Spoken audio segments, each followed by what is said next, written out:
राधे राधे। तो परसों थी जन्माष्टमी। आप सभी की जन्माष्टमी कैसी रही मुझे ज़रूर से बताइएगा। साल भर में जितने भी त्योहार आते हैं ना, स्पेशली मुझे जन्माष्टमी का बहुत ही बेसब्री से इंतज़ार होता है। मेरा फेवरेट फेस्टिवल है। आप सभी का कौन सा फेस्टिवल सबसे ज़्यादा पसंदीदा है मुझे ज़रूर से बताइएगा। वैसे ये जो जन्माष्टमी है ना, इसे सेलिब्रेट करने के बहुत से तरीके हैं। मतलब हर घर में हर जगह अलग-अलग तरीक़ों से सेलिब्रेट किया जाता है। जहाँ पर व्रत आप अपने अकॉर्डिंग रख सकते हो। मतलब बहुत से लोग निर्जला होते हैं, बहुत से लोग फलाहारी होते हैं। जो भोग प्रसाद होता है वो आपके पास जैसी सुविधा है उस अनुसार आप रेडी कर सकते हो। वैसे हमारे यहाँ पर हमारा निर्जला ही व्रत होता है, तो इसलिए हम डायरेक्टली भोग की तैयारियाँ करते हैं। तो भोग में ना जो भी चीज़ें आपको मतलब हो सके आप वो बना सकते हो। अगर सबसे ज़रूरी चीज़ होती है वो होती है धनिया की पंजीरी और पंचामृत, क्योंकि वो हमारे कान्हा जी को बहुत ज़्यादा पसंद है। तो मैंने वो तो बनाया, इसके अलावा मैंने मेवा पाक बनाया था जो उन्हें काफ़ी पसंद है। साथ में मैंने ये बेसन के लड्डू बनाए थे। ये सारी जो भोग है ना, वो मैं बाहर से लाने के बजाय घर पर बनाना ज़्यादा प्रेफ़र करती हूँ, क्योंकि घर पर ही आप इसे प्योर तरीके से बना सकते हो। ख़ास तौर पर त्योहारों के टाइम पर ना मार्केट में काफ़ी ज़्यादा मिलावटें होती हैं। तो यहाँ पे जो पंजीरी थी वो रेडी हो गई थी। इसके अलावा मैंने ये सिंघाड़े के आटे का हलवा बनाया था, हल्दी बनाई थी। ये जो हल्दी होती है ना, ये स्पेशली देवकी माँ और यशोदा माँ को ध्यान में रख कर के भोग में लगाया जाता है, ये उनके लिए होता है। अच्छा, बाकी सारी रेसिपी तो मैं आपके साथ शेयर नहीं कर रही हूँ, लेकिन हाँ, एक ख़ास रेसिपी ज़रूर शेयर करूँगी और ये रेसिपी ना आप अगले साल जन्माष्टमी पर ज़रूर ट्राई करना। बहुत आसान है और बहुत क्यूट है। काफ़ी जल्दी बन जाती है और इसमें आपको ना गैस चलाना है ना कोई दूसरी चीज़ करनी है। सबसे पहले मैंने नारियल का बुरादा लिया, उसमें थोड़ी मलाई और चीनी का पाउडर डाल दिया और इसे ग्राइंड कर लिया। आप चाहो तो आप इसमें मिल्क पाउडर या मावा भी डाल सकते हो। इसके बाद थोड़ा-सा मैंने वाइट वाला पार्ट अलग कर लिया और बाकी के पार्ट में कोकोआ पाउडर डाल कर के इसे अच्छे से मिला लिया। दोनों डो तैयार थे।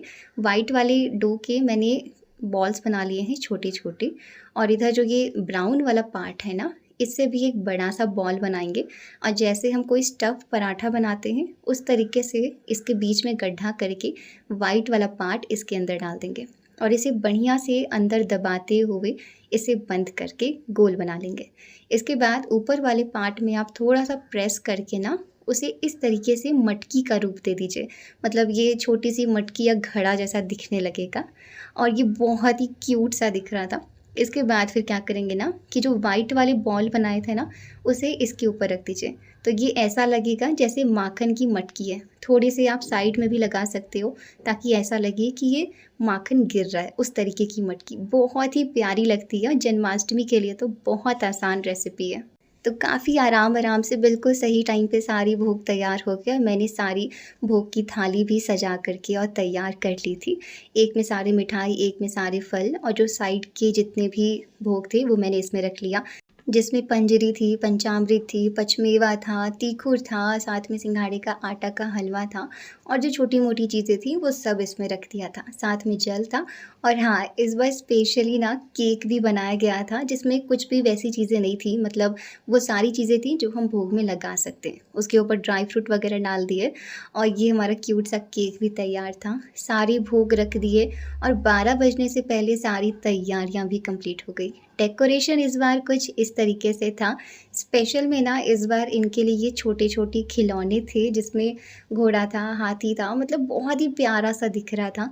इसके अलावा इनके श्रृंगार की, इनके अभिषेक की सारी तैयारियाँ, सारी चीज़ें 12 बजने से पहले ही रेडी करके रख दी गई थी, ताकि पूजा के टाइम पे बिल्कुल भी हड़बड़ ना हो और आप आराम-आराम से सब चीज़ करो, हर चीज़ आपको टाइम पर मिल जाए। और बस इसके बाद 12 बजे और अब हमें करना था कन्हैया का जन्म। आनंद भयो जय कन्हैया लाल की जय। अगर हमारे लड्डू गोपाल छोटे होते हैं ना ठाकुर जी, तो उन्हें खीरे के अंदर रखा जाता है। ऐसा माना जाता है कि वो देवकी माँ का गर्भ होता है और जैसे ही 12 बजते हैं तो हम उन्हें उससे बाहर निकालते हैं। लेकिन अगर आपके ठाकुर जी बड़े हैं या आप उन्हें खीरे के अंदर नहीं डाल सकते हो, तो आप किसी फूल की टोकरी में भी उन्हें रख सकते हो। तो मैंने फूल की टोकरी में रखा था और जैसे ही 12 बजे तो शंख बजाकर और उनके नाम का संकीर्तन करके हमने उनका जन्म कराया। इसके बाद हमने उनका महाअभिषेक किया। कभी-कभी बहुत ही मतलब अच्छा-सा भी लगता है कि जो भगवान है, जो सबको जीवन दान देते हैं, वो अपने भक्तों को ऐसा सौभाग्य देते हैं कि हम उनका जन्म कराकर उनका ये त्योहार मनाते हैं। तो ये त्योहार ना केवल एक पूजा की तरह नहीं, अपना सौभाग्य समझ कर के हमें सेलिब्रेट करना चाहिए और सच कहूँ ना तो बड़ा आनंद आता है। तो उनका महाअभिषेक करने के बाद फल से, फूल से, बहुत सारी चीज़ों से अभिषेक होता है। मंदिर की सेवा काफ़ी अलग होती है और जब आप घर पर करते हो तो वो थोड़ा डिफरेंट होता है। इसके बाद इन्हें नए वस्त्र पहनाकर, इनके आभूषण पहनाकर इनका सुंदर सा श्रृंगार किया। और क्योंकि आज जन्माष्टमी है और हमारे ठाकुर जी को तुलसी काफ़ी प्रिय है, तो इनके लिए तुलसी की माला थी, वो हमने उन्हें भेंट की। साथ में उन्हें फूलों की माला, घर के बाकी सदस्य ने भी उन्हें तुलसी भेंट की थी, एक-एक मंजरी, क्योंकि उन्हें तुलसी काफ़ी प्रिय है। अगर आप उन्हें कुछ नहीं भी दे सकते, केवल एक तुलसी पत्र भी दे दोगे ना, तो वो काफ़ी प्रसन्न हो जाते हैं। इसके बाद उन पर फूलों की वर्षा की, इसके बाद उन्हें भोग लगाया। जैसा कि मैंने शुरुआत में कहा था ना कि हर जगह, हर घरों में काफ़ी अलग तरीके से ये त्योहार मनता है। जैसे बहुत से लोग होते हैं जो जन्माष्टमी वाले दिन ही पूड़ी, सब्ज़ी, खीर ये सारी चीज़ें उन्हें भोग में लगाते हैं। हमारे यहाँ पर इनकी छठी सेलिब्रेट की जाती है 6 दिन के बाद। तो इसलिए आज के दिन हम केवल वही चीज़ें भोग लगाते हैं जो फलाहारी हो। तो बस भोग लगाने के बाद हमने उनकी आरती की।